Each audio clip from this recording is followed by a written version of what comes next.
franc CFA, c'est de l'oppression. Le franc CFA, nooteel. Le franc CFA, c'est un instrument de pillage, d'exploitation.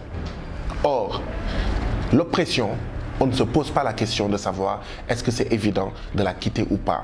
On se bat pour sortir de l'oppression.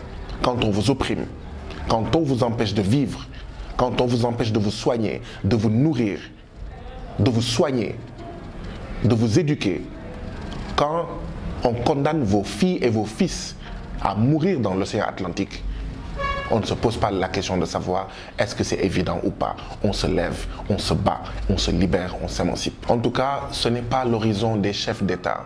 Parce que la majeure partie, pour ne pas dire tous les présidents des pays de l'UEMOA sont ombilicalement liés à la France. Ce sont des vassaux de la France. Ouattara, Macky Sall, ce sont des sous-préfets de Macron.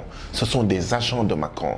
Ils n'auront jamais la volonté politique ou le courage politique de dire à la France dégage du franc CFA, de dire à la France dégage des conseils d'administration de la BCEAO. Or, tant que la France continuera à siéger dans notre banque centrale des États de l'Afrique de l'Ouest, tant que la France continuera à avoir le droit de vote, tant que la France continuera à garder nos réserves de change dans le trésor français, la France continuera à nous imposer des politiques qui soient en adéquation avec ses intérêts. Je vous rappelle, Aïda, que le franc CFA favorise les importations.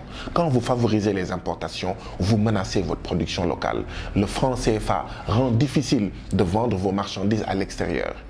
Et quand vous avez des difficultés pour vendre dans votre propre pays, vous avez en plus la difficulté pour vendre à l'extérieur de votre pays, ne vous étonnez pas que 65% de vos petites et moyennes entreprises meurent avant 3 ans. Ne vous étonnez pas que sur 300 000 nouveaux demandeurs d'emploi chaque année, que vous n'ayez que 30 000 emplois à leur proposer.